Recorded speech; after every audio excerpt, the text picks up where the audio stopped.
Hi friends, ഞാനിപ്പം തിരുവല്ല പൊടിയാടിയിലാണ് നിൽക്കുന്നത്. അവിടുത്തെ ഒരു വീട്ടിലാണ്. നമുക്ക് ഏകദേശം 34 അടി നീളവും 14 അടി വീതിക്കും റൂഫിംഗ് ഷീറ്റ് ഇടാനായിട്ട് വൺ സൈഡ് സ്ലോപ്പ് ഇടാനായിട്ട് വന്നിരിക്കുകയാണ്. നമ്മൾ സ്ട്രെച്ചർ വർക്ക് എല്ലാം തീർത്തിരിക്കുകയാണ്. എല്ലാം 16 ഗേജിൻ്റെ അപ്പോളോ ട്യൂബ് ഇട്ട് നമ്മൾ സ്ട്രെച്ചർ വർക്ക് കംപ്ലീറ്റ് ചെയ്തിരിക്കുകയാണ്. റൂഫിംഗ് ഷീറ്റ് ഇട്ടിട്ടുണ്ട്. ജിന്ദാളിൻ്റെ സബരംഗ് എന്ന് പറയുന്ന ബ്രാൻഡാണ്. കൂളിംഗ് എല്ലാം റിമൂവ് ആക്കി പാത്തി ക്ലാമ്പുകളെല്ലാം സെറ്റ് ചെയ്ത്, ഇത് അക്വാസ്റ്റാറിൻ്റെ നമ്മുടെ UPVC ക്ലാമ്പാണ്. നല്ല സീറ്റിംഗ് ആണ് വെച്ച് കഴിഞ്ഞാൽ. ഇതേണ്ട പാത്തിയും റെഡി ആയിട്ടുണ്ട്.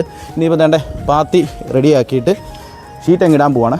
ഇന്നിപ്പം ഇന്നുകൊണ്ട് തീരേണ്ട കാര്യമുള്ളൂ. ഇനിയിപ്പോൾ ഒരു വൈകുന്നേരം, മാക്സിമം പോയ വൈകുന്നേരം വരെയുള്ള പരിപാടിയുള്ളൂ. കാരണം മഴയാണ്, കാലാവസ്ഥ വളരെ മോശമാണ്. ഞങ്ങൾ സത്യം പറഞ്ഞാൽ ഞങ്ങൾക്കിത് തുടങ്ങിയിട്ട് തീർക്കാൻ പറ്റാത്തൊരവസ്ഥയായിപ്പോയി. കാരണം മഴ ഇങ്ങനെ വന്നുകൊണ്ടിരിക്കുന്നതുകൊണ്ടൊക്കെ വളരെ ബുദ്ധിമുട്ടായി. നമ്മൾ കാലാവസ്ഥയോട് മൽപ്പിടുത്തം പിടിച്ചിട്ട് കാര്യമില്ല.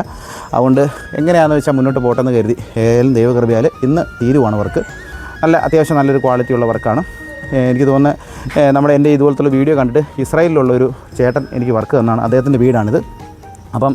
അപ്പം ഇനിയിപ്പം ഈ വീട്ടിൽ വേറെ വർക്കുകളൊക്കെ ഉണ്ട്. ഇത് തീർന്നതിന് ശേഷം ഞങ്ങൾ അടുത്ത വർക്കിലോട്ട് തുടങ്ങുകയാണ്. ഇതിപ്പം നമ്മൾ ഇന്ന് തീർത്തിട്ടുള്ള വീഡിയോ ഞാൻ ഇടുന്നതാണ്. അപ്പം എല്ലാവരും സപ്പോർട്ട് ചെയ്യണം. ഇത്തരം വർക്കുകൾ നിങ്ങൾക്ക് ചെയ്യിപ്പിക്കണമെന്ന് ആഗ്രഹമുണ്ടെങ്കിൽ താഴെ കാണുന്ന നമ്പറുമായിട്ട് കോൺടാക്ട് ചെയ്യണം. നിങ്ങളുടെ അഭിപ്രായങ്ങൾ രേഖപ്പെടുത്തണം. വീഡിയോ കണ്ട സന്തോഷം. Thank you.